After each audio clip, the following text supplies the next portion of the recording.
El tema que corresponde el día de hoy, que son los delitos relacionados con el Registro Federal de Contribuyentes. Vamos a hablar de 3 fracciones, la fracción primera, 2 y quinta. Déjenme decirles que sobre todo la fracción primera y la fracción quinta son de los delitos de mayor incidencia a nivel nacional que el SAT denuncia. En su gran mayoría, el total de las administraciones locales jurídicas del país, el inventario que traen de asuntos penales, están conformados precisamente por este tipo de delitos.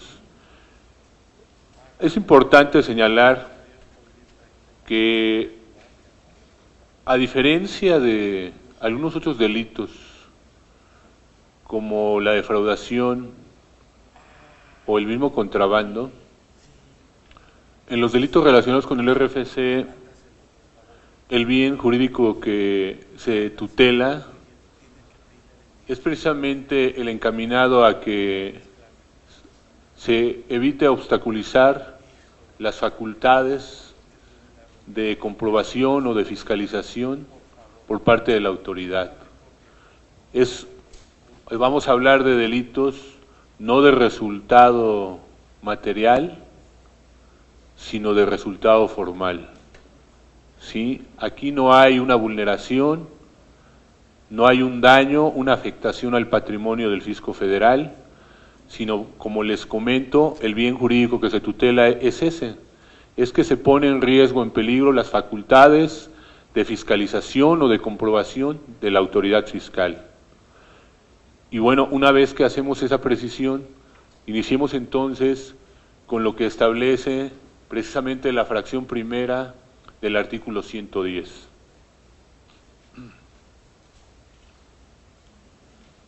El artículo 110 en la fracción primera señala que se va a imponer una sanción de 3 meses a 3 años de prisión a quien omita solicitar su inscripción o la de un tercero en el Registro Federal de Contribuyentes por más de un año, contado a partir de la fecha en que debió hacerlo, a menos de que se trate de personas cuya solicitud de inscripción deba ser presentada por otro, aún en el caso en que éste no lo haga. Si nosotros advertimos aquí en lo que acabamos de dar lectura en base a al tipo penal previsto en esta fracción, de entrada hemos de señalar que la conducta consiste precisamente en un no hacer, es una conducta de omisión, y esa conducta de omisión precisamente consiste en dejar de solicitar su inscripción al Registro Federal de Contribuyentes. Sabemos que, de acuerdo a lo que establecen las normas y las disposiciones fiscales, toda persona que tiene una actividad y genera un ingreso necesariamente está obligado a presentar su aviso de inscripción al Registro Federal de Contribuyentes. Y precisamente lo que aquí sanciona este tipo penal es eso. Alguien que está obligado a presentar ese aviso de inscripción al RFC y no lo hace, incumple precisamente con esa obligación, puede ser sujeto también de sanción o de responsabilidad penal. Hace algunos años, cuando su servidor llegó aquí al SAT, yo preguntaba a mis compañeros, ¿hay asuntos que se generen por parte de las áreas que precisamente a través de facultades en reglamento detectan alguna conducta relacionada con la omisión de inscripción al Registro Federal de Contribuyentes y eran contados. Era el universo de asuntos que se llevaban a nivel nacional por parte de las locales jurídicas y por parte de la misma Central de Asuntos Penales y Especiales era muy bajo. De hecho, en la Central de Penales no teníamos ninguno. Pero fue precisamente justo hace algunos meses, no tiene yo creo, o pasadito más por ahí del año, se estableció de manera coordinada por el área de servicios al contribuyente, la General Jurídica y también la General de Auditoría, se estableció un programa que se denominó Programa de Contribuyentes Renuentes. Y dentro de este programa después vinieron otro tipo de acciones que tienen relación con esto. Y nos sentamos, las áreas centrales, y vimos la posibilidad precisamente de armar o de formular requisitos de procedibilidad. El requisito de procedibilidad es la querella, por esta fracción, por el 110 fracción primera. ¿Y qué fue lo que hicimos a nivel institucional de manera coordinada con las áreas? Mensualmente, las instituciones financieras del país rinden un informe al Servicio de Administración Tributaria relacionado precisamente con los depósitos en efectivo. Sabemos que aquellas personas que de alguna manera reciben depósitos en efectivo superiores a los 15,000 pesos, las instituciones bancarias están obligadas precisamente a aplicar ese gravamen del impuesto para esos depósitos. Y todo eso se informa mensualmente al Servicio de Administración Tributaria por las instituciones bancarias. Pero del análisis de esa información que generan los bancos y que se recibe aquí, se advirtieron aspectos importantes que precisamente nos hicieron sentarnos para poder determinar si estábamos en condiciones de formular un requisito de procedibilidad por esta fracción. ¿Por qué? Porque lo que se detectó ahí fue que hubo personas cuyos depósitos en efectivo en un periodo, en un ejercicio, digamos en 2009, que fue con el que se inició, tenían cantidades interesantes en sus cuentas. Y entonces de entrada lo que se hizo fue analizar y clasificar esa información, y de ese universo de personas que recibían depósitos en efectivo se hizo una selección de asuntos para intentar formular los requisitos de procedibilidad por el 110 fracción primera. ¿Cómo y por qué? Por lo siguiente. De entrada se advirtió que hubo contribuyentes que tuvieron, digamos, 5 o 6 depósitos durante el año que ascendían a cantidades superiores a los 3, 4 o 5 millones de pesos en efectivo. Entonces esto nos llamó la atención y sentados dijimos, bueno, no cualquier persona recibe estas cantidades de dinero en efectivo. Se puede entender que es un ingreso, vamos a presuponer que es un ingreso. Y entonces de esa selección, de ese inventario, de esa información que proporcionaron los bancos, se analizó por parte del área de servicio al contribuyente quienes precisamente no estaban inscritos en el Registro Federal de Contribuyentes. Después de eso, a través de las estrategias, lo que se estableció fue girar cartas de invitación a estas personas para que se inscribieran, es decir, se les exhortaba, se les invitaba a que se inscribieran en el Registro Federal de Contribuyentes. Y hubo una segunda etapa en donde esa carta de invitación ya no fue tan cordial y ya fueron requerimientos por parte de servicio al contribuyente, en donde se les hacía saber precisamente que se había detectado depósitos en efectivos y que se presuponían en ingresos y tenían la obligación de presentar los avisos de inscripción al Registro Federal de Contribuyentes. ¿Y cuáles fueron los asuntos que se mandaron para formular las querellas, para intentar la vía penal? Aquellos asuntos en donde los contribuyentes no atendieron a los requerimientos. Y entonces a nivel nacional, respecto del ejercicio 2009, se formularon 169 querellas. Déjenme decirles que el argumento toral en relación a lo que se establece en estos escritos de querella es encaminado al contexto, a los antecedentes que les he dado. Es decir, el escrito señala que derivado de la información que se recibieron en los bancos, se advierten depósitos en efectivo y se señala qué cantidades.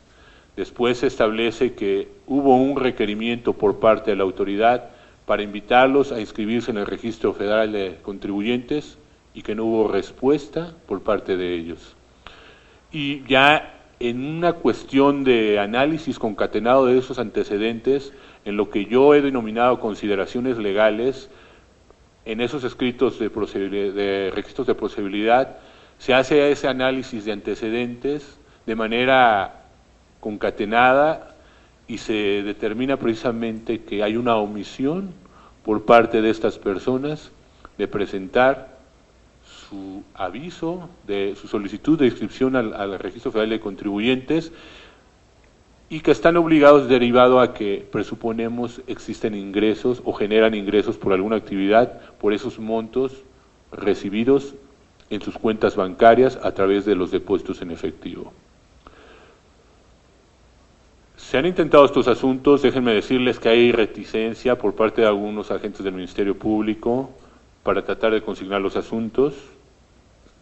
La realidad es que vamos intentando, vamos abriendo camino con este tipo de delitos, pero en algunos lugares ya tenemos órdenes de aprehensión, autos de formal prisión y vamos trabajando en ello.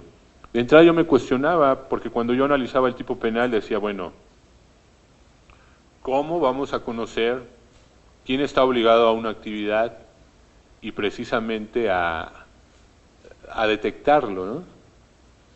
Y necesariamente tiene que ser a través de facultades de comprobación, pero no en todos los casos. En aquel tiempo yo siempre lo imaginaba así. Tiene que ser a través de facultades de comprobación cuando la autoridad fiscal llegue y revise probablemente a un contribuyente, que si lo revisas porque está dado de alta en el RFC, pero a través de esa revisión que practique puede detectar la relación con un tercero en donde se pudiese llegar a la conclusión de que ese tercero no está dado de alta en el RFC. Y era la manera como yo imaginaba que pudiese generarse un asunto por este supuesto. Y bueno, a través del tiempo, el contexto que les acabo de enterar es completamente diverso, ¿no? No me imaginé que en su momento el área de penales estuviera formulando registros de procedibilidad teniendo conocimiento de estas conductas que no fuesen derivadas de las facultades de comprobación. Es decir, aprovechando la misma información que el SAT recibe por otro tipo de cuestiones diferentes a las facultades o al ejercicio de fiscalización. Y bueno, la realidad es que estamos formulando querellas por la fracción primera del artículo 110. Esto necesariamente para el tema de los amigos de los estados que nos acompañan, se tendría que dar ese conocimiento de este tipo de conductas, yo lo advierto así, a través de las facultades de comprobación que ustedes realicen a los contribuyentes. Y bueno, si ustedes llegan a detectar esa situación, necesariamente lo que tendrían que considerar para poder integrar una carpeta que pudiese dar lugar a remitir el asunto al área jurídica para que éste formule la querella por este supuesto previsto en la fracción primera, serían los siguientes.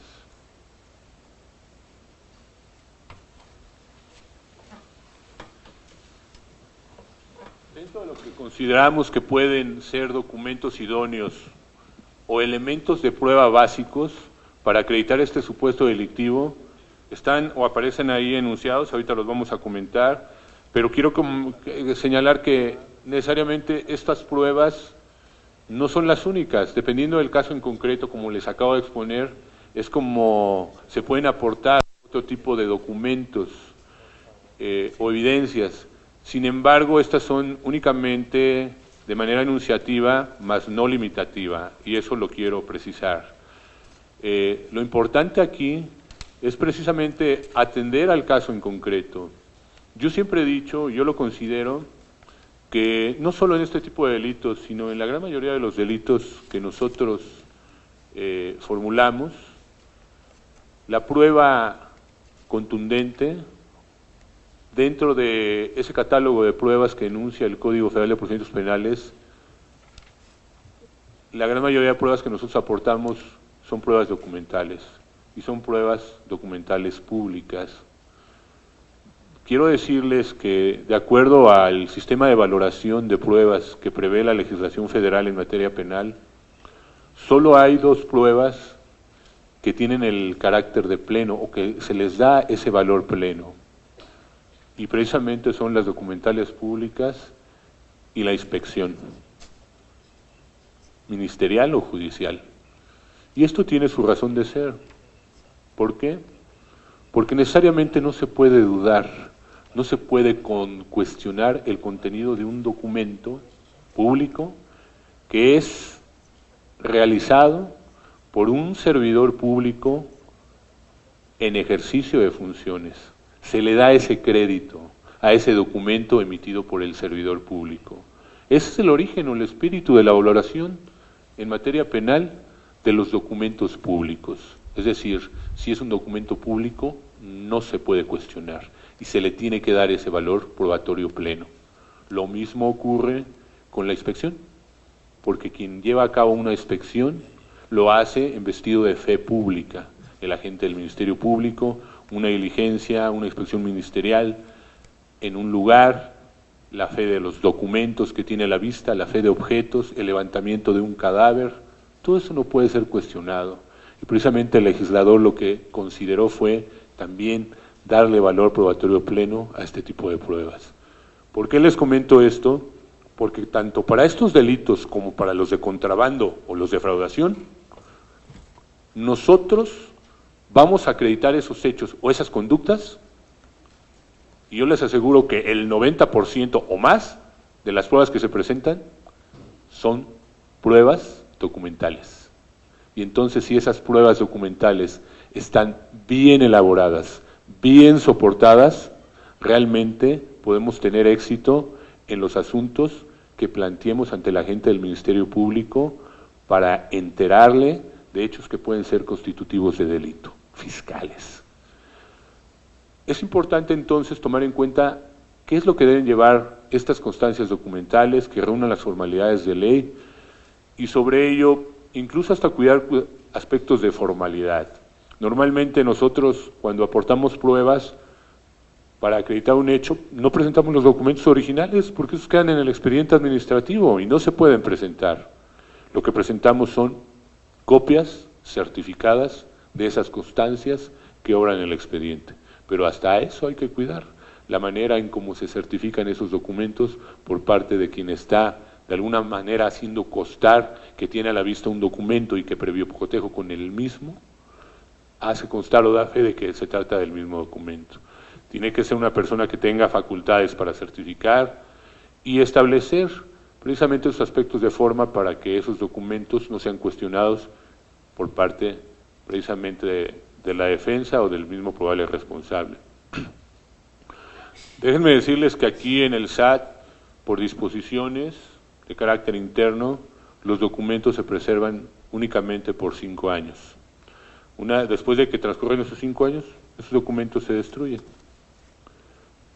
Si hablamos, por ejemplo, de toda la documentación que generan en las aduanas derivado de las operaciones en materia de comercio exterior, estamos hablando de una cantidad inmensa de documentos que se generan. El área que se encarga de ese resguardo es un área que en su momento dependía de auditoría, y era contabilidad y glosa. Conocí el lugar a donde se resguardan este tipo de documentos y en verdad es un universo así de enorme de documentos. Y en aquella ocasión el central de glosa me decía: mira, Alejandro, si alguien quiere de alguna manera que no se conozca una operación llevada a cabo por tal aduana, no es necesario que se extraiga el documento y se lo roben. Basta con que lo cambien de lugar. ¿Y sabes cuándo lo vamos a encontrar? Nunca, porque es una cantidad enorme de documentos, que el encontrar un documento que no esté en donde debe estar en base a esa organización que tienen de manera cronológica de los documentos que se generan, o sea, es materialmente imposible encontrar ese documento si lo mueven del lugar en donde debe estar. Es como dice el dicho, es como tratar de buscar una aguja en un pajar. Lo mismito ocurre aquí con la documentación relacionado con todo lo que tiene que ver con operaciones en materia de comercio exterior. Bueno, me desvío un poquito, pero ¿por qué les comento esto? Porque precisamente para este tipo de delitos, las pruebas que vamos a aportar para tratar de acreditar la conducta prevista en esta fracción son pruebas documentales, la gran mayoría. Y ahí aparece precisamente en la lámina como pruebas, uno, la constancia de no inscripción al RFC.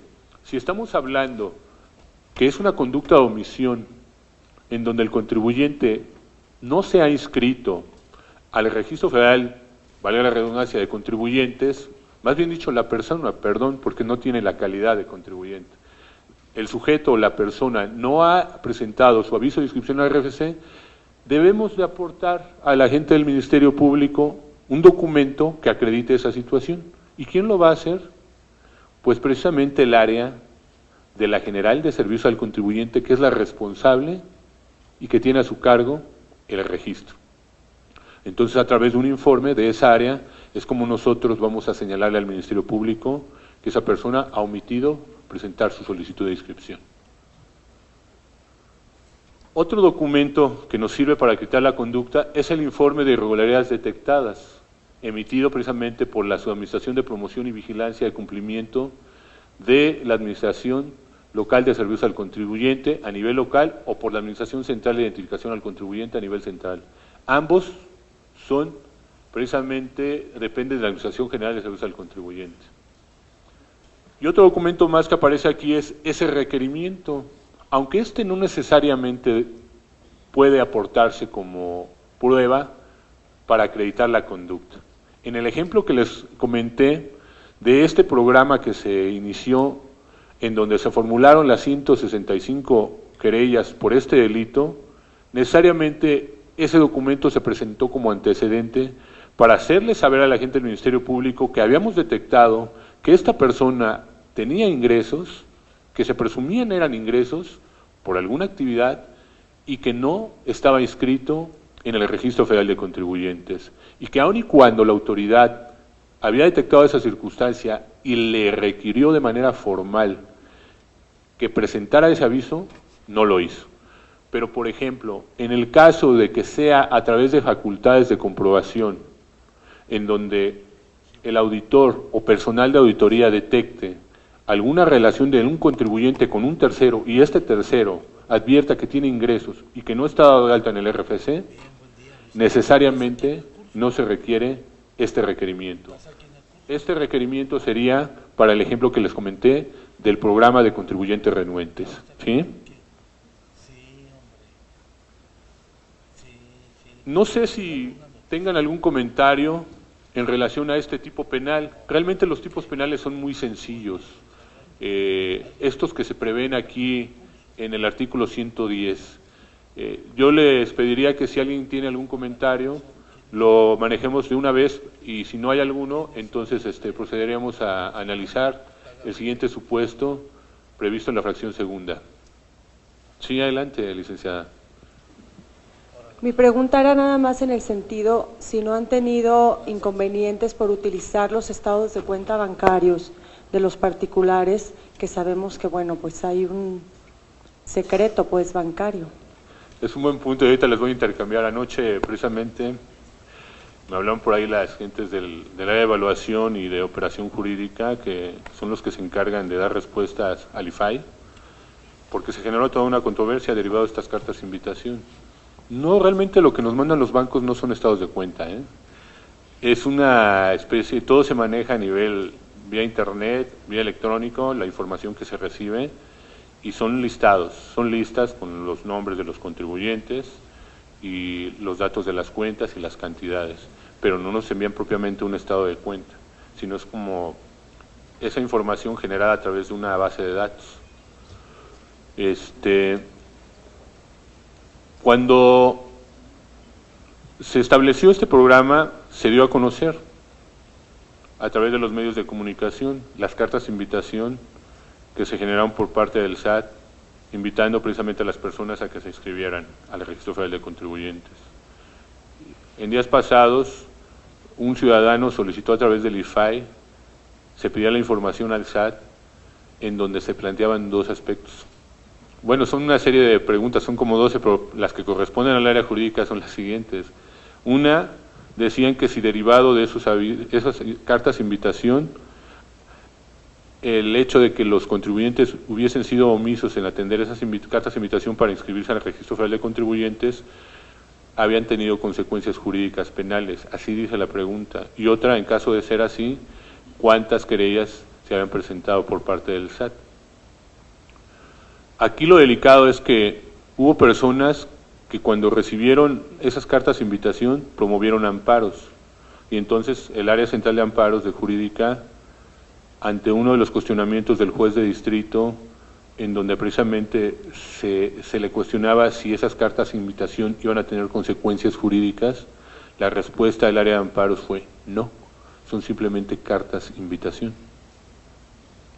Entonces, el día de ayer me comentan y me dicen, bueno, hay un ciudadano que a través del IFAI está pidiendo información, y pues el área de amparos, al atender o al responder de alguna manera los informes en relación a los ciudadanos que promovieron juicio de garantías por esas cartas de invitación,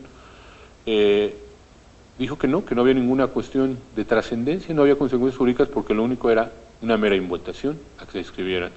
Sin embargo, esto pudiese contraponerse a lo que en su momento el área de amparos contestó a los jueces de garantías, porque, pues de entrada, si tú me dices, sí hubo consecuencias, que son la formulación de querellas por 110 fracción primera, y sí se formularon 166, pudiese ser como un aspecto contradictorio entre lo que es el área de amparos que está contestando y lo que tú vas a contestar al IFAI.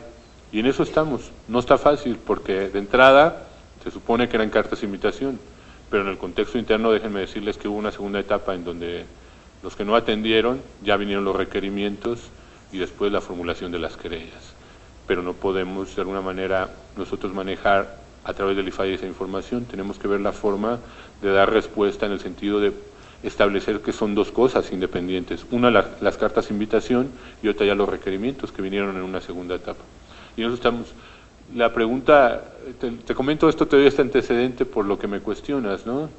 El hecho, esas cartas de invitación como tal, el contenido de las mismas es un mero exhorto a que estas personas se inscriban, pero no, de entrada, es una mera invitación que pareciera que no tuviera ninguna consecuencia, ¿no? Sí, pero yo me refería ya específicamente del delito, de la fracción primera, o sea, ya de la querella, porque están utilizando, pues, no de la carta de invitación, pues el contribuyente ya sabrá si hace caso. ¿Lo que tiene que ver con la información? No. Ajá, lo que tiene que ver con la No, información que no, utilizan no para es, querellarse. No es tú me dices que tenga que ver con el secreto bancario, o la cuestión de la reserva, eso corresponde a las instituciones bancarias. La cuestión de la reserva, por cuanto a nosotros, el 69 establece de alguna manera qué información es la que no podemos proporcionar nosotros y maneja sus excepciones. Y en este caso, esto es un contexto completamente diferente a esa reserva que estamos obligados nosotros como servidores del SAT a mantener relacionado con la información que nos proporcionan los contribuyentes. Son dos aspectos completamente diferentes. Y ahí sí se comentó y se analizó. No podemos ser sujetos de responsabilidad por utilizar esa información recibida por los bancos para generar las querellas. Gracias. Sí, adelante, compañero.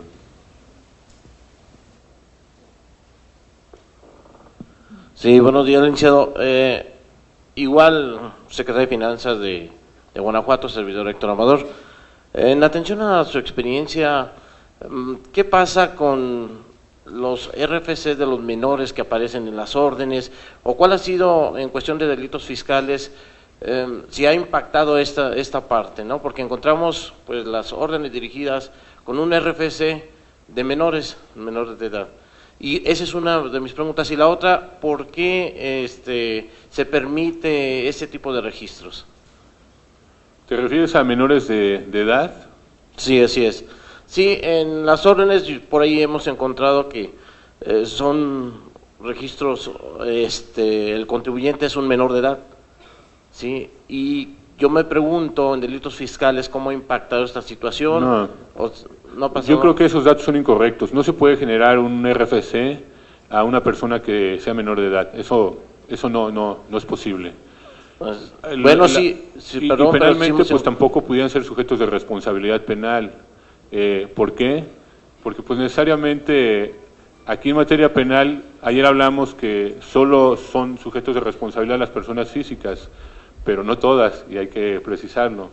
Hay personas que se les conocen o se les denominan como inimputables, y pueden ser inimputables por dos aspectos. Uno, precisamente tiene que ver con la edad. Si estas personas son menores de edad, se entiende que esa cuestión de conocimiento de lo que está previsto en norma, no, por su edad no tienen ellos todavía el discernimiento o la capacidad de analizar y de conocer lo que es prohibido y no. Y a eso se les conoce como inimputables, ¿sí? Y en este caso son menores de edad, la ley penal da un tratamiento especial para quien comete un delito de 14 a 18 años, y también depende de las entidades federativas, son sujetos, pero no de responsabilidad penal. Se entiende lo que se conoce en materia penal no como... son aspectos de medidas preventivas, y ellos se supone que son sujetos a un tratamiento especial, pero de manera distinto a quien comete un delito y es mayor de edad, porque ahí la consecuencia sí es una sanción. Acá se supone que es un tratamiento específico para este tipo de sujetos. No pudieran ser sujetos de responsabilidad penal, pero lo que yo le comento es que no es posible que alguien, aunque vaya en representación de un menor de edad, tramite un RFC a nombre de un menor. No es posible. Se requiere la mayoría de edad para poderse dar de alta al Registro Federal de Contribuyentes. Sí, por eso mi pregunta, porque sí se me hizo extraño. En comercio exterior llegué a tener esa experiencia, y también en una de gabinete. Sí. Entonces, yo digo, bueno, ¿por qué el SAT permite o está permitiendo este tipo de registros? Primero. Segundo, bueno, se le da un tratamiento especial en atención que se requiere los que ejercen la patria potestad para efecto de dar un seguimiento bien ese tipo de procedimiento. Pero sí, esa era mi pregunta. No sé si estaban relacionado o encontraron algo relacionado con lo que son los delitos fiscales, porque me imagino también, digo, a mí se me hace absurdo el que yo, ¿cómo voy a arriesgar? Bueno, sabemos que un menor de edad no tiene, pues realmente es inimputable en ese momento, pero ¿cómo voy a arriesgar también esa relación familiar, ¿no? Por parte de sus padres. No sé, ese era mi cuestionamiento. No, yo creo que no es posible, ¿eh? De hecho, ahorita en el supuesto que viene les voy a comentar un asunto que es de allá de Puerto Vallarta y me llamó mucho la atención, pero no es propiamente que la persona se haya inscrito y haya sido menor de edad y tenga un RFC siendo menor de edad. Más adelante lo comento. Yo lo que sí le puedo precisar con toda la certeza es que si hay un registro así es indebido. Ya ahora que nos reunamos ahí con los amigos de la Central de Servicio al Contribuyente, pues igual ahí voy a plantear la inquietud, a ver cómo es posible que se haya dado una situación de un registro así. Puede ser por error, pero yo creo que no. Más bien dicho, a lo mejor es una cuestión ahí por parte de los servidores públicos, porque quien atiende esa solicitud, necesariamente sabemos que ahora no puede ser solo de manera directa, sino ya también a través de Internet. Pero a final de cuentas el contribuyente está obligado a presentar determinados documentos y tiene la obligación de presentarse físicamente. Lo que ahora se hace es que se digitalizan todos esos documentos, ya no es como antes los archivos que se generaban físicamente en las constancias de identificación, acta de nacimiento, sino ya ahora todo es digitalizado, pero sí tiene que acudir en algún momento a servirse al contribuyente para presentar esos documentos. Pero lo verificamos. De entrada no es posible que exista un RFC de una persona menor de edad. No sé si sea adelante.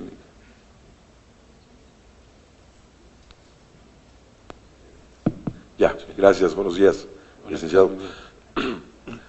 Con relación a los menores de edad, yo tengo algunas experiencias que quisiera compartir. Sí, sí, claro que sí.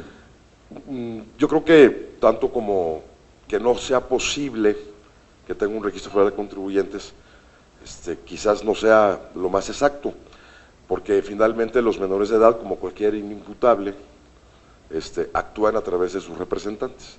Vamos, déjenme poner el ejemplo de un enajenado mental, vamos a decirlo así, porque luego el Código Civil habla de palabras un poco más fuertes, ¿no? Pero, sí.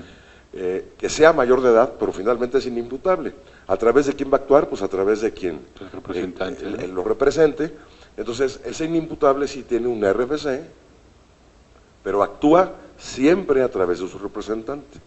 Un ejemplo en la materia civil, por ejemplo, es cuando un menor de edad es sujeto de herencia o de un beneficio de un seguro de vida, por ejemplo, que inclusive los seguros de vida, en los contratos de seguro se señala claramente. Lo pongo como una precisión, sí, para luego hacer una expresión. El contrato de seguro señala, si usted va a nombrar a un beneficiario que sea menor de edad, menciónelo así, no al tutor o al representante, porque entonces el beneficiario será el representante, claro, no el menor de edad. Luego entonces, a mí me gusta pensar, y concluyo, cosa que comparto para saber puntos de vista, que sí es posible que un menor de edad tenga un registro federal de contribuyentes, pero siempre que los representantes, vamos, siempre a través de los representantes, y en este punto es la expresión, en las experiencias que yo he tenido, a veces nos hemos confundido, y tratándose de menores de edad, quienes ejercen la representación son los dos padres, o sea, papá y mamá, conjuntamente, y esa es la experiencia que yo quiero transmitir con mis compañeros. A veces basta que vaya la mamá o basta que vaya el papá, o basta que la mamá o el papá atiendan una visita domiciliaria, por ejemplo, y algunos compañeros de auditoría lo dan como válido, situación que no es válida. Tienen que ser los dos representantes. Se establece de manera conjunta. De manera conjunta, exactamente, porque así lo establece la ley. Esa es una expresión y un comentario que a propósito de este. Pero yo tomé el micrófono para hablar sobre las cartas de invitación de IDE. Y en algunos casos yo noté alguna característica, si valga la expresión, que tenía una deficiencia, vamos, que yo le detecté. Las cartas de invitación finalmente son un exhorto. De ahí se derivaron diversas acciones. Una de ellas fue querella, y otra de ellas fueron liquidaciones, sí, con base en el artículo 41, sí, el vigente. Yo hablo de las liquidaciones, no he visto la parte de las querellas, que eventualmente, lo más seguro es que no tengan esa deficiencia, porque estuvieron a cargo de usted, pero en las del IDE sí, y en las del IDE señalaba que el banco HSBC reportó que usted tuvo ingresos, reportó una recaudación de IDE de tantos pesos, que es equivalente a tantos pesos o miles por depósitos en efectivo, porque la información deriva de las declaraciones que los bancos presentan al SAT por recaudación de IDE.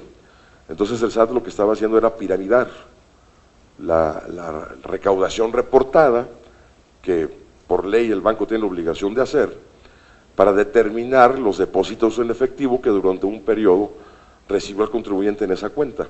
Lo que no señalaba el SAT en esa liquidación o en ese requerimiento es el número de la cuenta. Y eso es muy importante, y seguramente no se reveló por algún asunto de reserva. Sí. Pero pues en una liquidación, si no me dicen de qué cuenta, claro, pues bueno, entonces ahí había un detallito, ¿no? Es una precisión también para hacerle el conocimiento. Y la pregunta es, en la querella, seguramente sí vendrá señalada la cuenta. Sí, sí viene la cuenta y la institución bancaria del depósito. Sí. Gracias. Pues muchas gracias por el comentario. Sí, efectivamente, precisamente en relación a lo que comenta el licenciado, yo les voy a dar ahorita un ejemplo de este delito que vamos a ver, de datos falsos al RFC, porque ahí bueno, les voy a dar primero el antecedente y ahorita vemos el tipo, ¿no? El antecedente es la constitución de una persona jurídica, una empresa, en donde aparecen como dueños o accionistas menores de edad.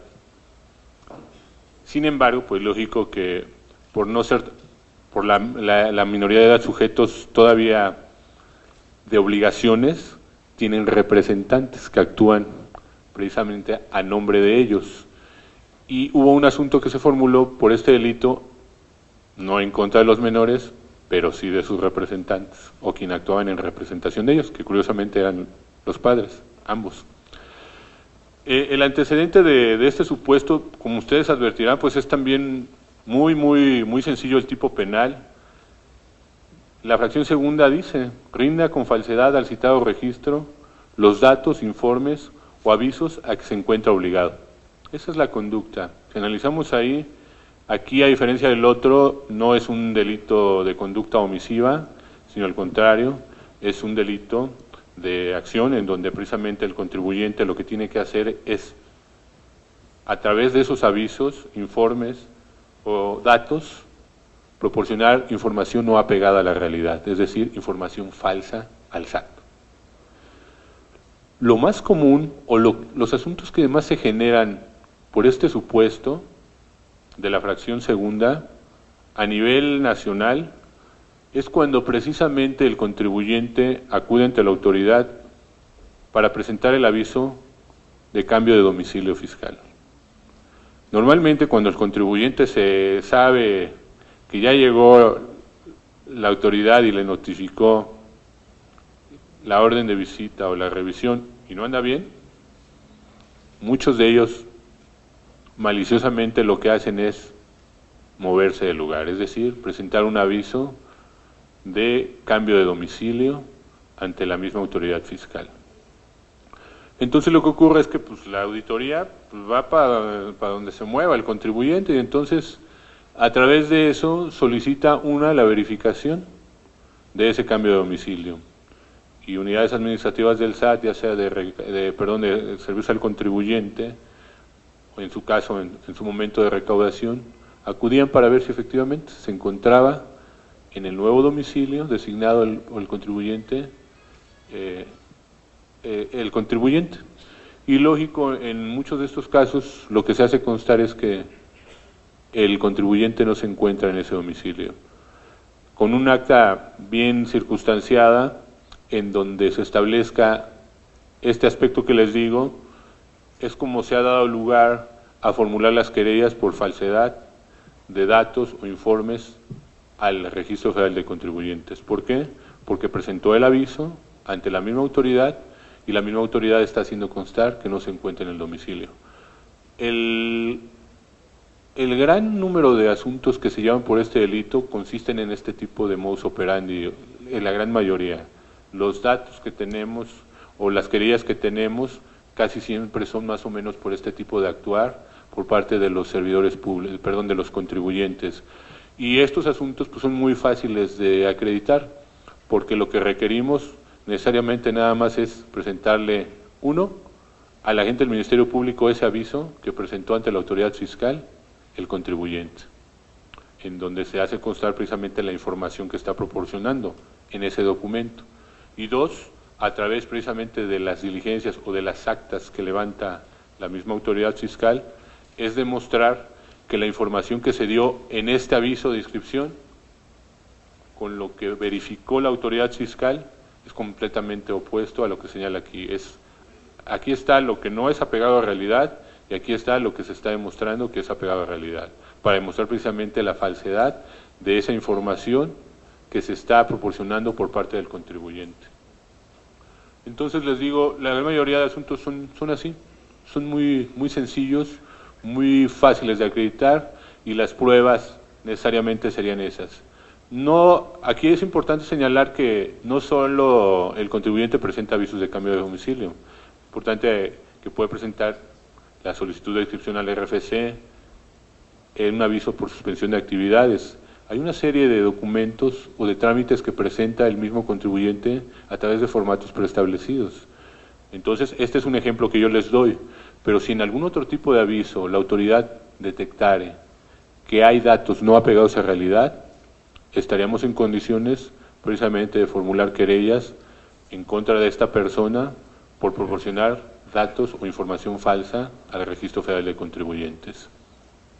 El bien jurídico tutelado es el mismo, se entiende que al igual que todas las previstas en este artículo en el 110, es que se afecte o se ponga en riesgo las facultades de comprobación por parte de la autoridad fiscal. Esa es como la esencia de estos tipos penales. ¿Por qué? Porque se entiende que si el contribuyente está dando información, como en el ejemplo que les doy, de un lugar a donde realmente no está, pues la idea es obstaculizar de alguna manera esas facultades de comprobación o de fiscalización por parte de la autoridad, o incluso a veces incluso hasta de cobro. Sí, adelante. Sí, de San Luis Potosí, Eduardo Reynolds, servidor. Esto aplica en los domicilios donde el contribuyente, digamos que nada más se cambia precisamente para evadir, pero cuando vamos nos dice que sí es ahí y que ellos son no sus representantes, sino digamos que sus asesores, pero sí es ahí el domicilio. Suele ser una casa de 3 pisos, etcétera, donde se concentra un gran número de contribuyentes. Entonces, bueno, con relación al artículo que se refiere al domicilio fiscal, pues sí es, pero se contrapone a un oficio que hay del presidente del SAT, donde viene lo que es lo que se entiende por domicilio fiscal. Y entonces, pues ahí, en este caso nos frenaría, porque el contribuyente dice es que si es aquí, no viene a ser un informe de no localizado. ¿Aplica también? Este punto que comenta el compañero se ha detectado por parte del SAT y es muy dado a que ocurra. Es decir, en un mismo domicilio, ese mismo domicilio está señalado ante la autoridad fiscal por varios o por muchos contribuyentes, no solo por uno. Y se establece que precisamente de acuerdo al artículo 10 se señala que se entiende por el domicilio fiscal. Y es una serie de características y de requisitos que señalan en la norma. Desde mi punto de vista, si la autoridad fiscal llega y verifica y es un inmueble en verdad los hemos encontrado, oficinitas o cuartos de 3x3, con un solo escritorio y una silla y una persona atendiendo ahí, se tiene que circunstanciar bien ese detalle para describir qué es lo que se aprecia a través de los sentidos y decir y cuestionar, oye, ¿esto es lo único que conforma tu domicilio fiscal? ¿Está conformado por este despachito? Sí. Y entonces proceder a describir a detalle el contexto. Y si es posible tomar fotografías, yo creo que robustecería más para tratar de demostrar que ese lugar de alguna manera no puede ser considerado como un domicilio fiscal porque no reúne precisamente las características y lo que se dice en el artículo 10. Es muy, a lo mejor esto es complejo ya para tratar de acreditarlo porque igual el contribuyente puede decir, pues ahí está mi contabilidad y decirle al MPB y haz la inspección. Pero es importante tratar de intentarlo y no quedarnos con el, no, pues sí, aquí es, porque atendieron y dijeron sí, este es el domicilio del contribuyente. Sí, quizás nos ayudaría mucho como autoridad tratar de, ese oficio ya tiene varios años, me parece, no recuerdo quién era el presidente del SAT que lo firmó, pero bueno, se puede actualizar, dado el tiempo que ha transcurrido. Seguramente ahorita los funcionarios que están pueden tener otra visión. A final de cuentas, ese oficio es nada más interpretativo, desde mi punto de vista. No sé, ese sería como una aportación, ojalá y lo pudieran ver. Sí, pudiese revisarse y en todo caso, pues, como tú dices, enriquecerse con algunos otros aspectos que se consideren importantes o necesarios, ¿no? ¿Alguien más? Adelante, Ulises, Puebla, Hola. local jurídica. Hola, buenos días. Gabriela García, de la Secretaría de Hacienda del Estado de Morelos. No la veo, perdón, compañera. Ya, gracias. Hola. Volviendo a la fracción primera, sí quisiera poner en la parte de los menores, que serían sujetos obligados al registro, todos aquellos que sean emancipados por excepción. dado que una vez que se casan, obviamente a los 16, 17 años, pues obviamente tienen que adquieren los derechos y obligaciones como cualquier otra persona. Entonces, dentro de esta excepción entrarían ellos como obligados dentro de la fracción primera del 110. ¿A inscribirse al RFC usted considera así? Sí, yo sí lo considero. ¿Alguien puede No sé emitir una si- opinión al respecto de la compañera? No sé ¿Está si- de acuerdo? Yo voy a ser franco y me voy a confesar ahorita abiertamente bien, con ustedes. gracias. Mi tema no es el civil y bueno, sí me gustaría ahí oír puntos de vista relacionados al respecto, ¿no? Porque son temas interesantes, al final de cuentas dan lugar a cuestión de... ¿no?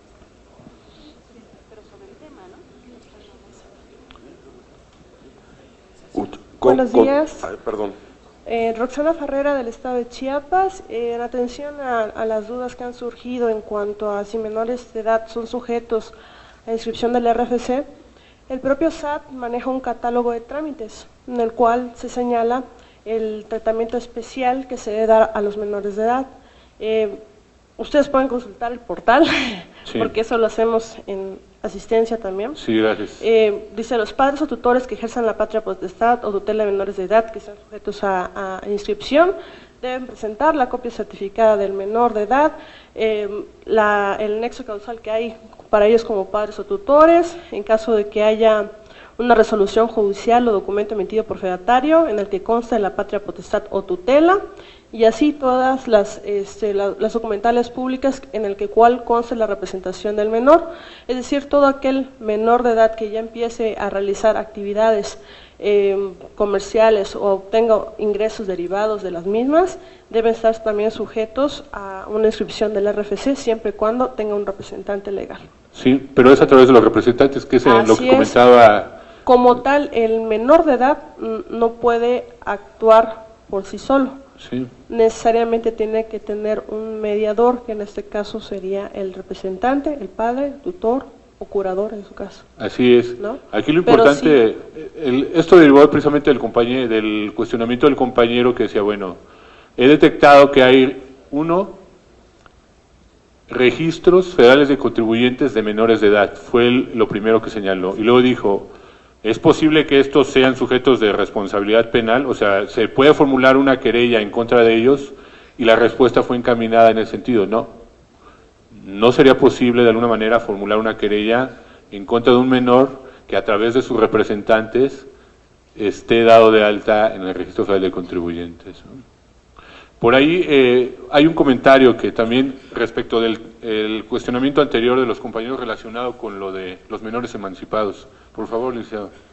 A reserva, por supuesto, de profundizar un poquito más, pero entiendo que la emancipación tiene sus límites y tiene causas y causas y motivos para que ésta se otorgue o se pueda dar, pero tiene sus límites de manera tal que el menor emancipado se le da una cierta capacidad de ejercicio, pero está muy acotada. El derecho civil acota hasta dónde y en qué casos y en qué supuestos.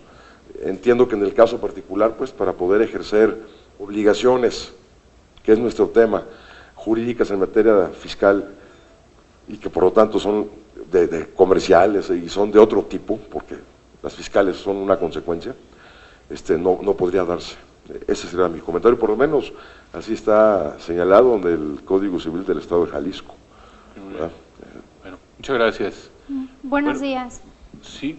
Soy la licenciada Nancy Campos. Respecto al artículo 110, quería hacer un planteamiento respecto a qué merece, en su opinión.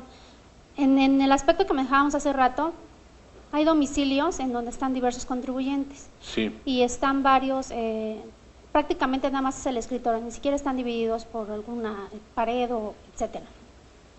Resulta que en el Registro Federal de Contribuyentes ellos se inscriben de manera general en ese domicilio, Sí. pero ya cuando personal accesa a ese domicilio se da cuenta que en cada escritorio hay una letra y dice inciso A, B, C, D.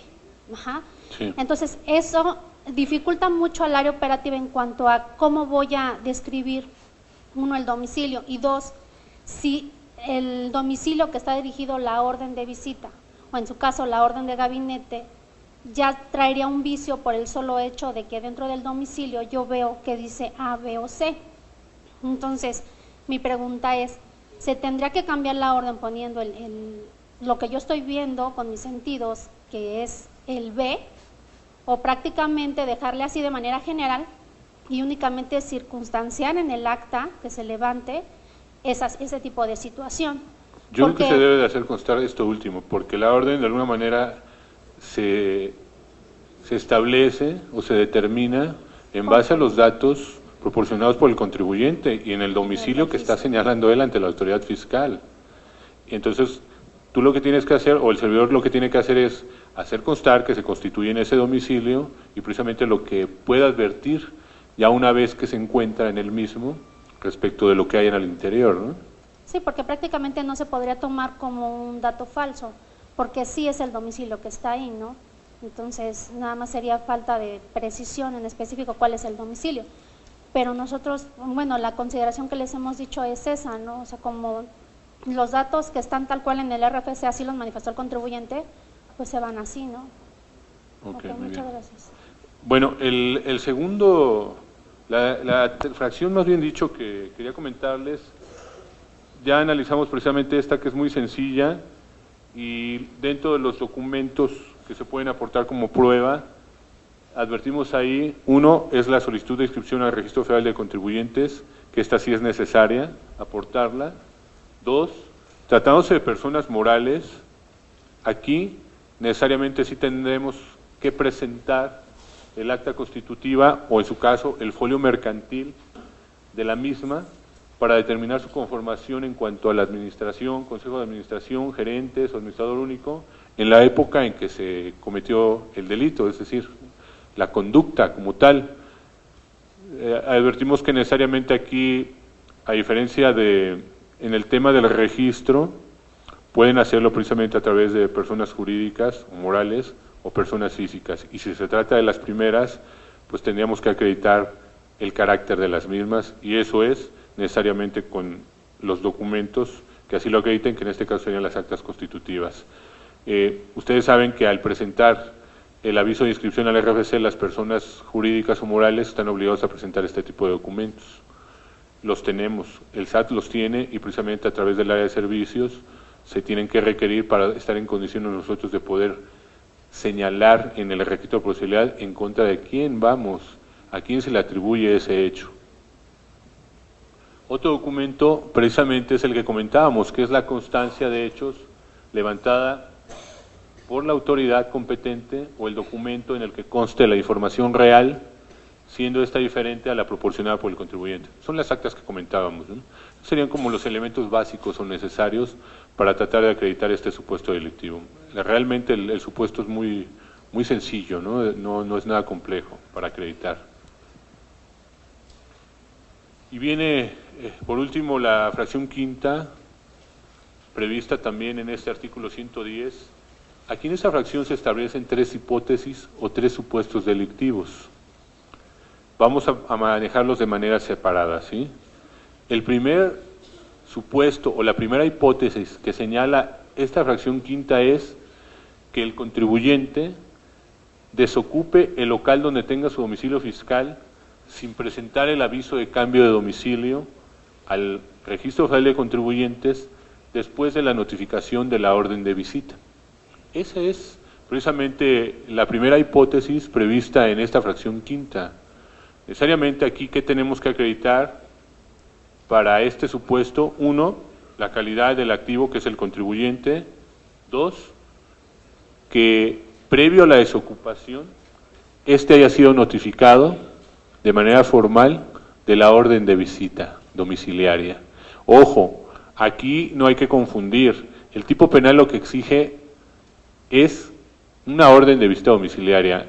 En algunas ocasiones nos han remitido asuntos en donde precisamente se dio la desocupación del domicilio, pero no se trata de visitas domiciliarias, sino de revisiones de gabinete.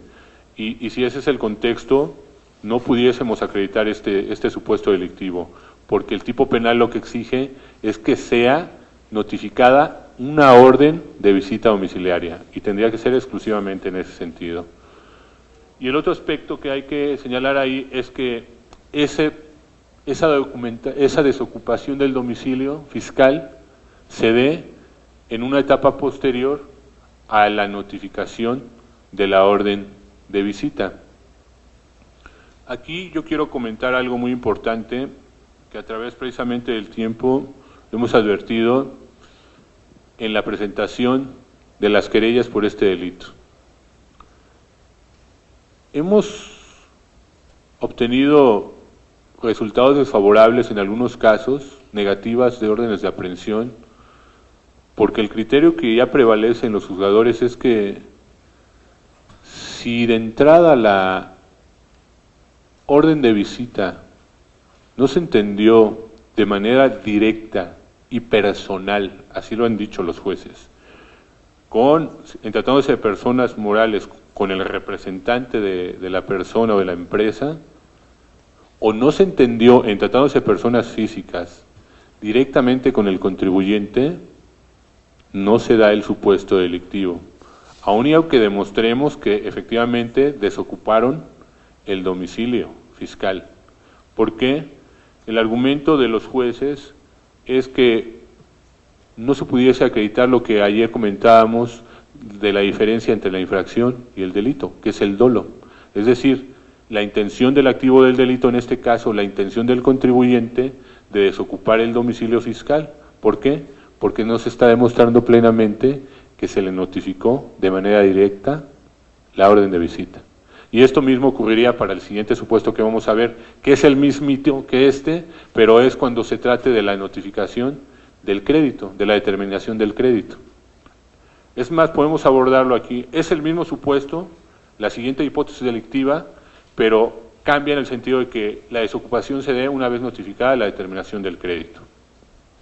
Entonces, aquí es importante que tomemos en cuenta esto.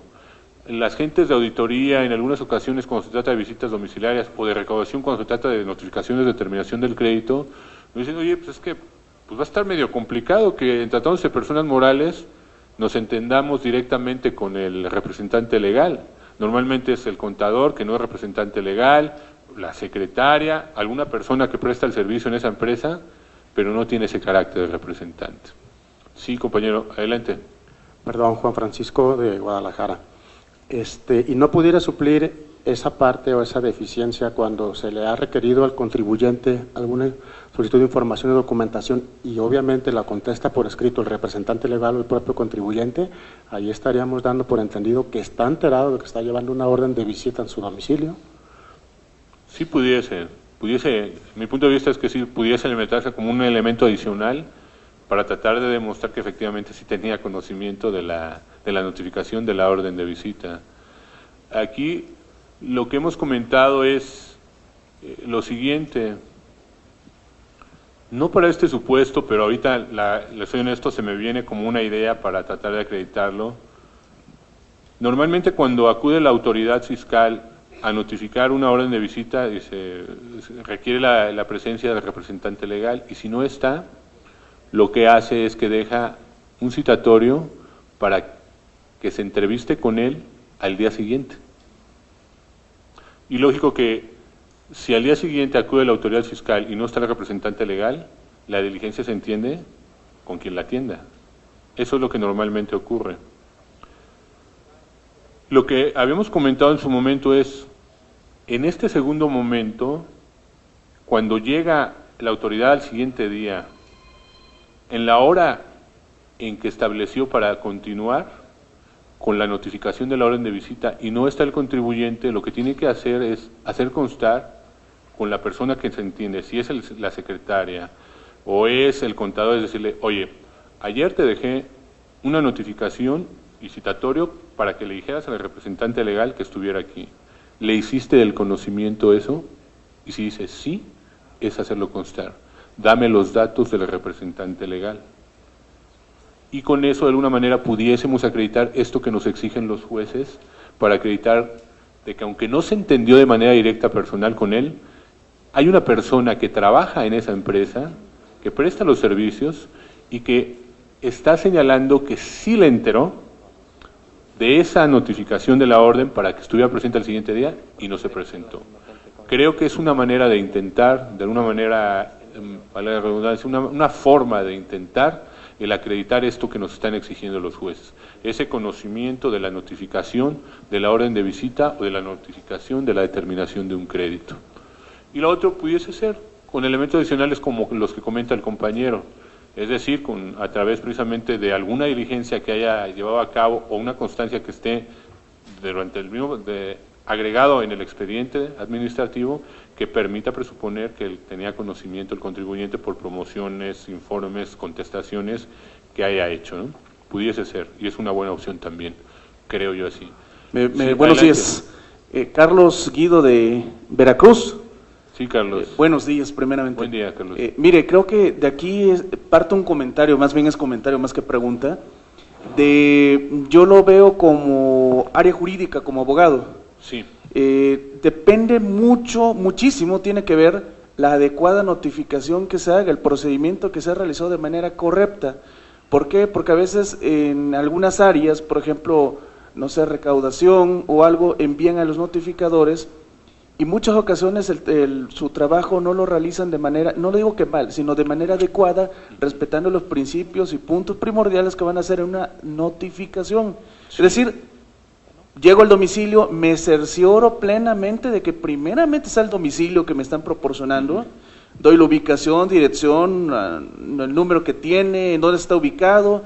Luego hay otro punto muy importante, y usted ahorita lo manifestó, ¿con quién te entrevistas? Porque a lo mejor en el domicilio fiscal en ese momento no se encuentra el contribuyente, no está ni un familiar. Simple y sencillamente que a lo mejor está la persona que está realizando un trabajo de limpieza, de pintura, de rehabilitación. Una adecuada notificación no se va a hacer de esa forma, porque a lo mejor esa persona termina, deja la llave y se va y no regresa. Entonces, a lo que voy es un comentario. Nosotros como el área jurídica tenemos que partir de un buen soporte de la notificación adecuada para poder en todo caso proceder de manera penal. ¿Por qué? Porque usted sabe que el Ministerio Público luego tiene un criterio y el juez tiene otro mucho más diferente. A lo mejor, como comenta aquí el compañero de Guadalajara, sí sería bueno agregar otros elementos de soporte, no solamente guiarnos por uno, porque si no, ténganlo por seguro que ya se llega a disposición del juez penal, lo más seguro es que a lo mejor ni la orden de aprehensión quieran obsequiar. Sí, o sea, es como comentario, nada más cuidar esos puntos muy valiosos de una adecuada notificación. Sí, gracias. Sí. Guardando las formalidades que establece la misma legislación fiscal para efecto de las notificaciones personales. Yo insisto, perdón que insista, pero yo le doy la razón a los jueces que han negado las órdenes en este sentido. Ahorita estamos, para hablar de la cuestión del dolo y por qué no se puede reprochar una conducta a una persona, en este caso y en otros. Estamos manejando otros asuntos que van por incumplimiento a un mandato legítimo de autoridad, en donde también tiene que ver con el 41, los 3 requerimientos, y pues no atiende precisamente los requerimientos el contribuyente y se formulan. Y el razonamiento de los jueces para negar las órdenes es el mismito que para Si no me demuestras que le notificaste directamente a quien le está reprochando la conducta, no se acredita el dolo. No es posible que me digas que incumplió con un mandato legítimo de autoridad cuando no me demuestras que directamente y de manera personal él tuvo conocimiento. Aquí sería el mismo contexto, y tiene que ver no con el aspecto, porque lo que comenta el compañero sería acreditar un elemento que tiene que ver con la notificación, y eso no es lo cuestionable aquí. Lo que yo les comento aquí es un aspecto que se requiere acreditar por parte de la autoridad, que es el dolo, es la intención por parte del activo del delito de llevar a cabo la conducta delictiva, ¿sí? Aunque sí es importante entender precisamente a lo que comenta él, esas cuestiones de formalidad que establece la ley fiscal para efectos de la notificación. Curiosamente, así se le denomina notificación personal en la legislación fiscal, pero para efectos penales, en los ejemplos que doy, no se entiende como una notificación personal, porque tiene que ser directa, entenderse de manera personal y directa con el activo o la persona que le estamos reprochando la conducta. Para efectos fiscales, estoy de acuerdo, se entiende como una notificación personal, pero para el tema penal no lo es. Pues miren, permítanme avanzar con el siguiente supuesto, porque ya andamos aquí y al final formulamos las preguntas, ¿les parece? El siguiente supuesto, precisamente, bueno, vamos a ver las pruebas que pudiesen ser viables para este tipo de conducta. Nuevamente, solicitud de inscripción al RFC, orden de visita domiciliaria es necesaria porque necesitamos acreditar la notificación de la orden de visita. Sería la orden y el oficio mediante el cual se ordena la notificación y la notificación de la misma visita. En tratándose de personas morales, para no ser reiterativo, ya lo sabemos, hay que presentar acta constitutiva y, como último, esa constancia debidamente circunstanciada, como lo comentan los compañeros, en los que se haga constar que efectivamente el contribuyente, una vez que se le notificó esa orden de visita domiciliaria o esa determinación del crédito, desocupó el domicilio fiscal. Eso es muy importante. Voy a avanzar un poco más rápido por cuestión de los tiempos. Este es el supuesto que les digo de la segunda hipótesis, que es la mismita que la anterior, pero aquí se requiere que se haya notificado un crédito, pero es lo mismo, ¿ok? Y las pruebas serían las mismas, a diferencia de que aquí lo que hay que acreditar es que se le notificó no una orden de visita, sino un crédito ya precisamente establecido, ¿sí? ¿Qué quiero comentar aquí? Algo bien importante, una jurisprudencia que precisamente se emitió hace algún tiempo y que está relacionada con lo que ayer comentábamos. Ahí yo creo que a lo mejor los compañeros de la parte de atrás igual y no alcanzan a leer con toda claridad el contenido de la misma. Me voy a permitir leer el rubro. Dice, desocupación del domicilio fiscal. Para que se configure la hipótesis delictiva prevista en la fracción quinta del artículo 110 del Código Fiscal de la Federación, basta que el contribuyente, después de la notificación de la orden de visita, cierre el negocio sin dar aviso a la autoridad hacendaria. ¿Sí? Esta tesis fue una tesis aislada que se generó en 2005. Y esa tesis realmente estaba fabulosa porque creo que se establecía ahí el espíritu de lo que tutela este delito, que es el bien jurídico que comentábamos, que no se obstaculicen las facultades o el ejercicio de fiscalización por parte de la autoridad. Y aquí lo que se decía es que no era necesario acreditar justamente el hecho de que estuviera completamente vacío el inmueble, sino si la autoridad acude y no se le atiende por parte del contribuyente, se entiende que el domicilio está desocupado. Lamentablemente esta tesis no era aislada, no era obligatoria, servía como criterio orientador para algunos jueces, para nosotros también, la hacíamos valer siempre desde los escritos de requisito de posibilidad y pedíamos a los ministerios públicos que la señalaran en las consignaciones, pero vino otra en sentido opuesto, que era lo que les comentaba ayer, en el sentido de que para acreditar la parte del tipo penal que se refiere a desocupación, no era suficiente con eso, con que el contribuyente no estuviera o no atendiera la diligencia, sino que el tipo penal en esa parte exigía algo que se tiene que demostrar recientemente, y es que el domicilio fiscal no se encuentre ocupado, es decir, que se encuentre vacío. Y el criterio de este colegiado iba encaminado a analizar el tipo en base a la acepción gramatical de qué se entiende por desocupar. Y si efectivamente nos vamos a lo que el diccionario de la Real Academia establece por qué se entiende por desocupar, pues es lo que les acabo de mencionar. Entonces entraron en contradicción esas tesis, fueron denunciadas ante la Corte y vino una tesis que emitió la primera sala de la Corte en donde resolvió la controversia y optó por el criterio segundo. Es decir, este que se prevé aquí no fue considerado y en consecuencia el que prevaleció fue el siguiente. Ay, caray. Bueno, no viene la lámina, pero ese es el que señala precisamente que hay que atender al criterio de jurisprudencia, en el sentido que hay que acreditar plenamente lo que se entiende por desocupar, en su sentido estrictamente gramatical. Por eso es importante que en las diligencias que practique la autoridad fiscal, al momento en que acude y se percata de que ya el contribuyente no se encuentra en el domicilio, para efectos penales hay que circunstanciar bien esa acta para demostrar la desocupación. Normalmente, en auditoría o incluso en el área de recaudación existen formatos que lo que establecen es, están preestablecidos y dicen no se encuentra localizado. y se hace constar la no localización del contribuyente.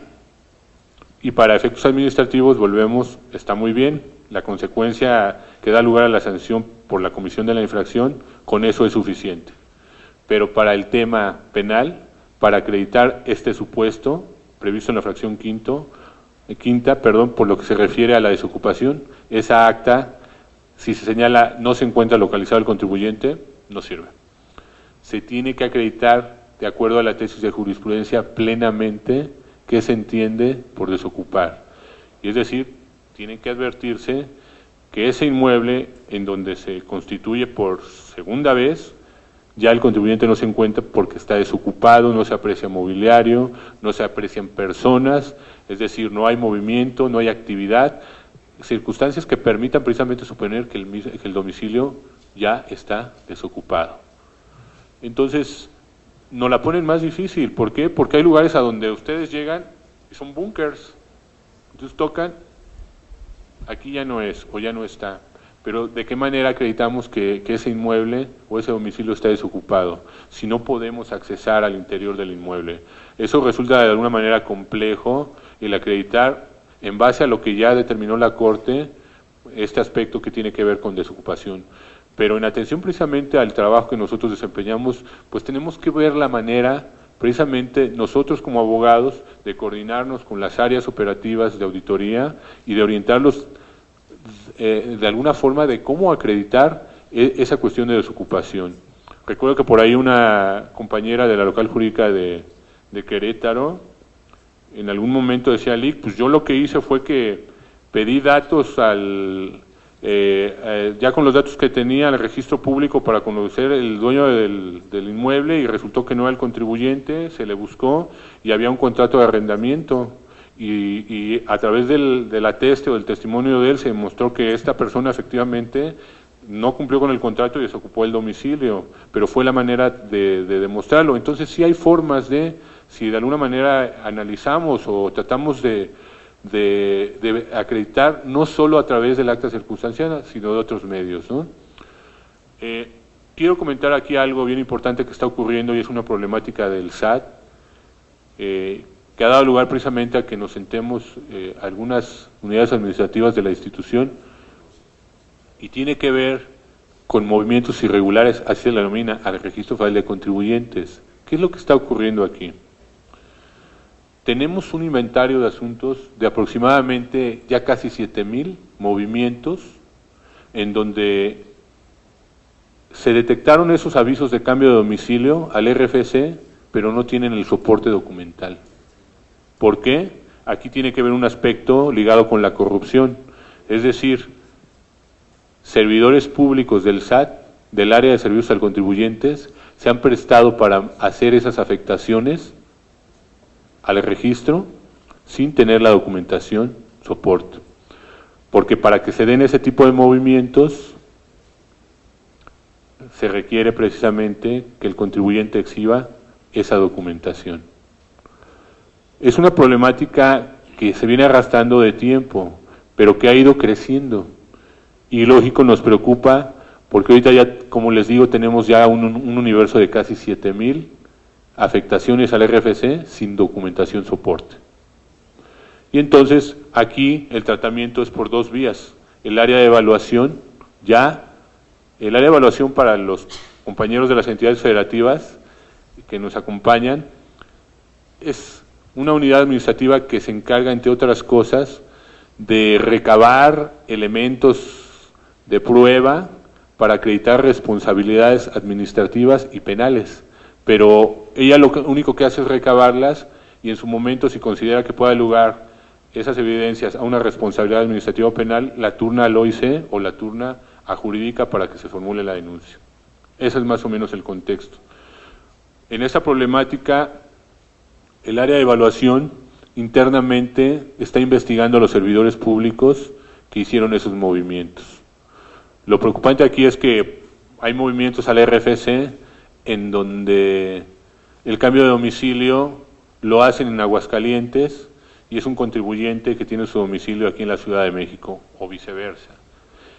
Incluso hay movimientos hechos en horas fuera de jornada laboral. Y por ese lado ya se están formulando las denuncias en contra de estos servidores. Aquí se va a investigar y presuntamente son responsables ellos. ¿Por qué? Porque se supone que estos servidores tienen claves asignadas para poder asignar al sistema. Se les hace firmar una responsabilidad en el sentido que esa clave no es compartida, es única.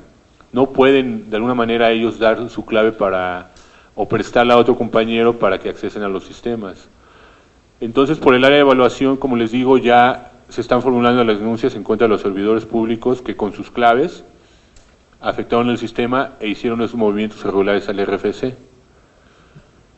Sin embargo, para el tema penal, que es lo que nos interesa a nosotros respecto de los contribuyentes, está medio complicado el formular un requisito de procedibilidad. ¿Por qué?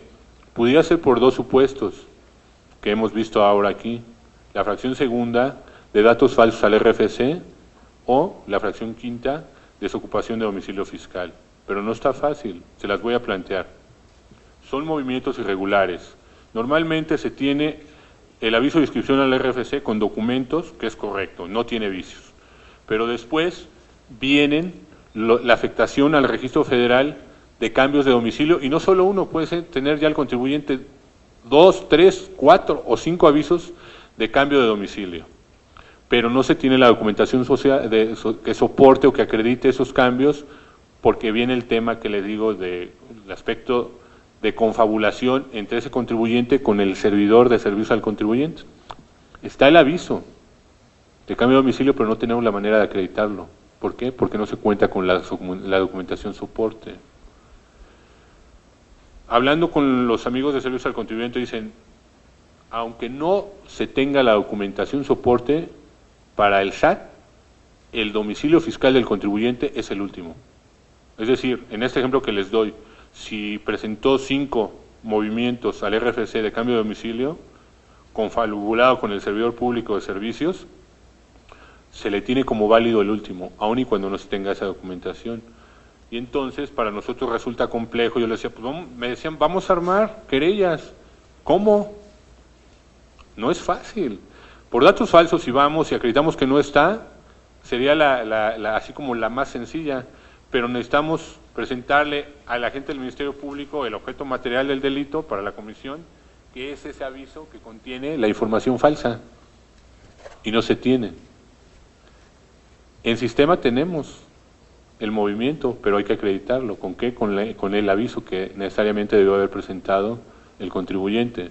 Entonces, por datos falsos, materialmente estamos imposibilitados a formular una querella en este tipo de asuntos.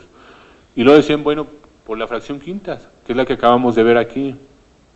Y por ahí precisamente el central, el señor Hernández Ross, pensó en una estrategia que yo la atendí y se me hizo como buena y que les voy a compartir. Efectivamente, los movimientos de cambio de domicilio son irregulares y no se tiene el soporte. Él me preguntaba, Ronquillo, de acuerdo al tipo penal, uno es que desocupe el domicilio fiscal, una vez notificada la orden de visita o la determinación del crédito, sin presentar el aviso de cambio. Aquí tenemos avisos de cambio, 1, 2, 3 y un último, el último movimiento irregular, aviso de cambio de domicilio, a donde fuimos y no lo encontramos. El tipo exige que esa desocupación del domicilio fiscal necesariamente sea a donde se le notificó la orden de visita. Y le digo, no lo dice. Y si analizamos la descripción de la conducta, dice la desocupación del domicilio fiscal. Vamos a dar como válido, porque así dicen los de servicio al contribuyente, que aunque no esté la documentación soporte, el domicilio fiscal del contribuyente es el último. Pues vamos a darlo como válido, vamos a tratar de circunstanciar en ese domicilio el hecho de que se encuentra desocupado. No en todos los casos funciona, porque en algunos hemos llegado y hay otras empresas que llevan más tiempo ahí de cuando se presentó el aviso de cambio de domicilio. Entonces no podemos demostrar ahí de alguna manera que él estuvo y desocupó, porque quien ocupa ese domicilio desde antes es una empresa que ya tiene mucho tiempo ahí. Y ahí no se puede intentar. Pero hay inmuebles que efectivamente están desocupados y no se entienden. Entonces, en ese tipo de asuntos, lo que determinamos es, sin intentar, no quedarnos con las manos cruzadas, y sí intentar de alguna manera la formulación del requisito de posibilidad, porque se tienen las condiciones para hacer constar que el domicilio está vacío. Y presuponemos que estuvo ahí, aunque sabemos que no, pero es el aviso que está en sistema, y a intentar precisamente la desocupación en base a la hipótesis de la fracción quinta. Tenemos que hacer algo, así lo acordamos, y sí tenemos que buscar estrategias para tratar de parar esto. Alguien decía, ¿cuál es el riesgo? Que comparezca el contribuyente al MP y diga, a ver, demuéstrame que estuve ahí, exhibe el aviso, y eso pudiera ser el riesgo que pudiésemos tomar ahí. Pero aquí el contexto es que si no está ahí es muy difícil que el contribuyente se le localice para que comparezca ante el MP. Y yo creo que aquí los compañeros de las locales jurídicas que nos acompañan puedan corroborarlo. Normalmente, si lo que le estamos diciendo al MP en las querellas es no está localizado para seguir las facultades de comprobación, es lo que te vengo a denunciar, la desocupación.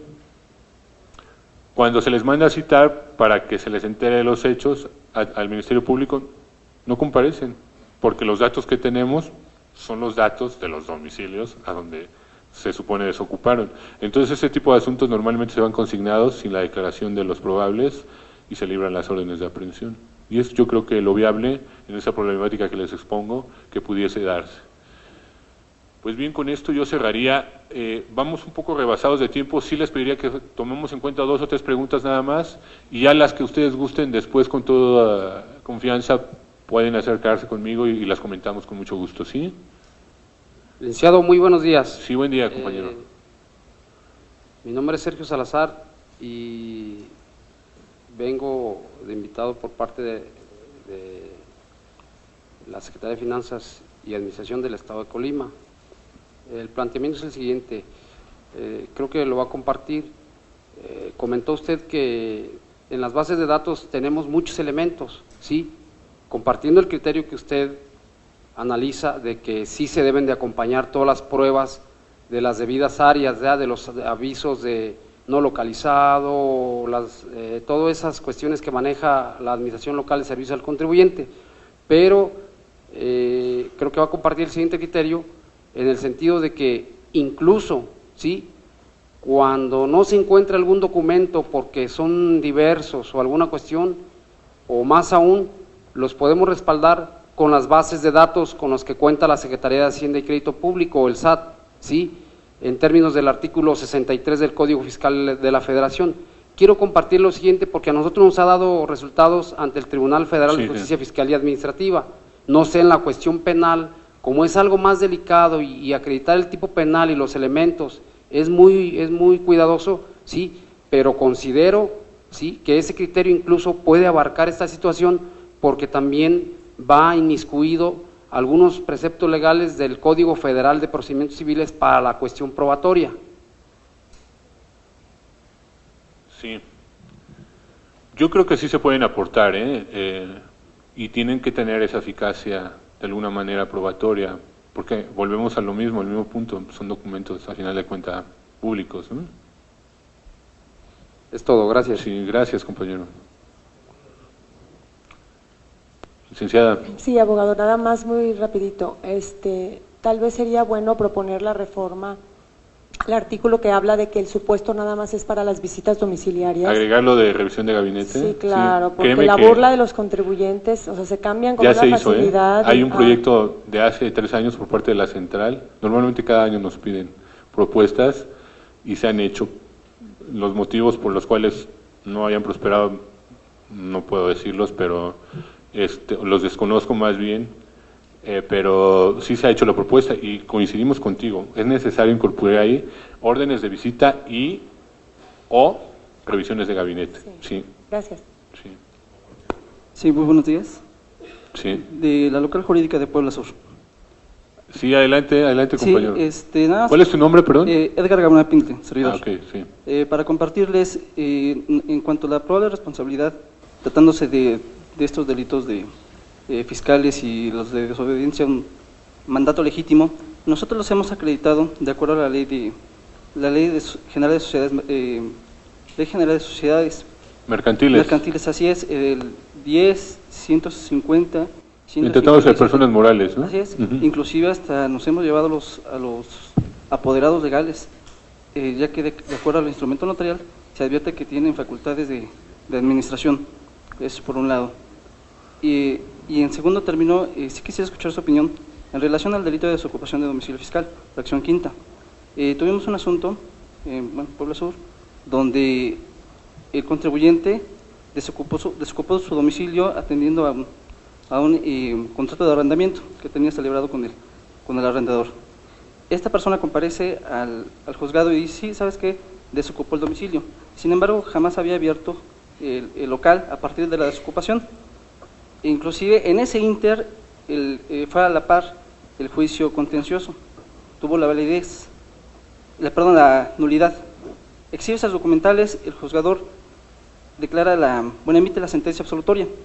Nosotros nos vamos a la apelación, el unitario revoca, atendiendo de que el 92 del Código Fiscal dice que es independiente el asunto penal al administrativo. Sin embargo, en amparo directo se cayó el asunto. Sin embargo, atendiendo a que en la inspección ocular realizada por el juzgador, observó una mesa, una silla y un anaquel sin documentación. Entonces, atendiendo a la jurisprudencia que sí nos pega, nos dice que debe estar desocupado, debe estar libre de obstáculos. Sin embargo, el propio arrendador dice, ¿sabes qué? Esta persona desocupó el domicilio hace 6 meses y por el simple hecho de tener una silla, una mesa y un anaquel vacío, con eso fue suficiente para el juzgador para invocarnos esa jurisprudencia y matarnos en el asunto en amparo directo. Es absurdo, pero de alguna manera precisamente el criterio establecido en esa tesis, pues, es lo que toman como base los jueces para emitir las resoluciones en el sentido de que no nos favorecen, ¿no? Respecto del tema que comentas del fundamento que ustedes señalan de la ley para acreditar de alguna manera la probable responsabilidad en tratándose de representantes legales de personas morales, prevalecía, abogado, pero ya hay una jurisprudencia emitida en sentido opuesto, en donde se dice que no basta únicamente con el demostrar las facultades y las características de esos integrantes de la sociedad, del Consejo de Administración, en base a esta ley que tú comentas, sino que es necesario, de alguna forma, acreditar la forma de intervención o de participación en los hechos por parte de los integrantes del Consejo, de los accionistas, o como tú dices, de los representantes legales. Ese criterio que tú comentas, creo que en su contexto se hizo valer, pero actualmente ya hay criterios de supervivencia en ese sentido, que no nos favorecen. Adelante, sí, licenciada. Sí, buenos días. Yo soy María Guadalupe Preciado Castillo, venimos de la Dirección de Auditoría Fiscal del Estado de Nayarit. Volviendo un poquito al tema de lo que usted comentaba, de los respecto a que no se da el delito penal cuando una orden, más bien si la orden fue notificada a un tercero, en caso de un representante legal, sí, a un tercero o al contribuyente directamente, las personas físicas.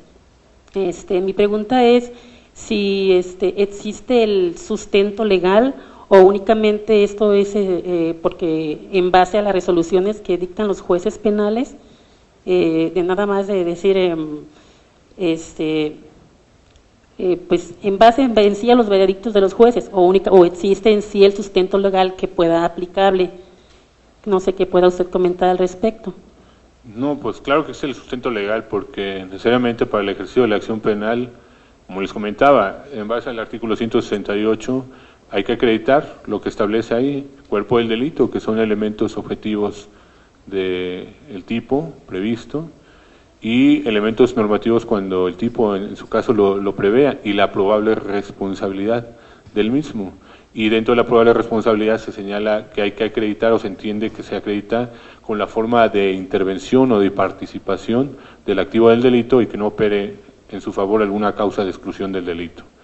Sin embargo, el dolo, como lo comentamos, es un aspecto importante y necesario que el agente del Ministerio Público necesita acreditar, y está soportado precisamente en el 168.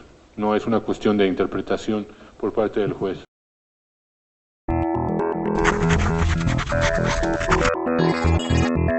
Thank you.